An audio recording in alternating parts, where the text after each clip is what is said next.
nararamdaman nyo, ang kung may mga hanas, kung ma-emote kayo sa buhay, o nakakainuman at doon, pwede nyo ba ma-share? Natawa agad si Siley. Uy, Siley, kung bakit sa inyo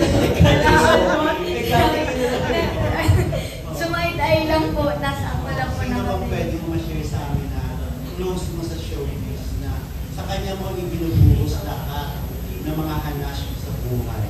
Ako po parang si Kuya yung wala talagang hindi alam sa nangyayari sa buhay ko. Parang si Kuya Sijan po yung yung sobrang updated po sa lahat ng kaganapan. Masaya man or hindi na mga ganap sa buhay ko, parang alam niya po lahat yun. Kahit walang alam niya yun. As in, alam niya lahat, wala kang tinatago sa'yo. Wala. Kailangan live. Oo. Siya yung unang makakaalam. Isa na una pa niyang malaman bago sa bahay namin. Silent ganun din. Yes po, meron din po sa Silent din ba? meron din po yung sagot ko. Tsaka kami po kasi ni sa hindi ko kahit madagal kami hindi nagkita. Tapos nagkita kami, kahit hindi kami araw-araw nag-uusap, tagal kami hindi nagkita. At ganun pa rin, nandun pa rin yung relationship namin, yung kung paano namin lahat ng isa't isa. So, parang ganun talaga yung tropahan namin po. Sino pa ka? Sino Sino pa ko? Sa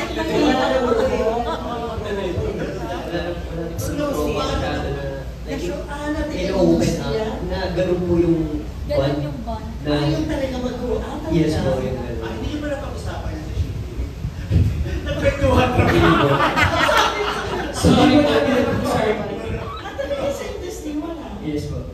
Pero paano niyo na po yung friendship na yun? Hanggang friends lang talaga. Yes po, friends lang kami. Kasi simula bata pa naman po Di ba po kami. sa Santino? Friends na. Di ba po kami artista mo? Parang tropa, tigit na po talaga kami kaya hanggang ngayon po. Hindi na po. Hindi na po Philips. Kasi mali. Yan po. JC. Ako, simula college siguro ko, meron lang akong isang puntahan, si Joji Lorenzo. May congrats ang galing niyo sa tatlong buhay. Ay, salamat po. At galing mo talaga sa mga stage plays.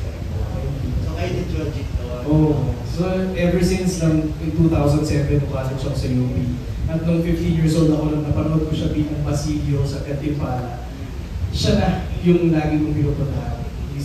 Ang nagdala sa akin, nagpakilala sa akin kay Joji Lorenzo ay si Miles Canapi at si Danny De Leon. Dinala lang nila ako dun sa Hiner, sa Romunin. Tapos nakakaibigan, naumayan pa siya noon. Ay, hindi pa, kapibaresto pa siya noon. Ni Kuya Romunin, bago siya naging taong bayan.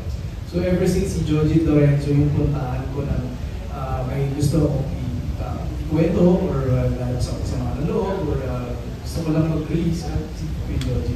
Platonic din, platonic. Platonic. Friends lang. More on love life ang naano mo sa kanya. Kasi bata pa ako, kilala ko na si Joji, so parang marami na siguro. So kahit nung nag-uumpisa pa lang ako bilang aktor, alam ni Joji kung paano ako nag-umpisa. At may mga times din na tumira na ako sa kanya dahil pika-papangga talaga ako. So, si Joji. Singit lang ako, JC. Ano yung fulfillment sa'yo pag masaan mo sa enjoy sa stage? Kasi napanood ka rin namin ng beses sa stage, sa Foxtrot, kapit sa Totoo. Iba talaga yung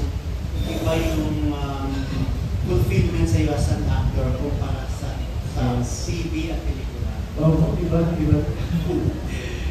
Lagi ko pa siya i-describe na para akong laging nagtatasa every time nasa theater.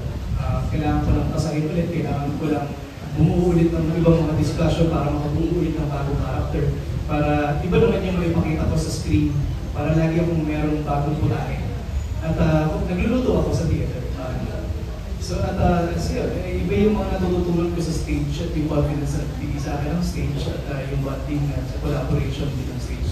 I mean, wala namang parehong mahirap yung stage at screen.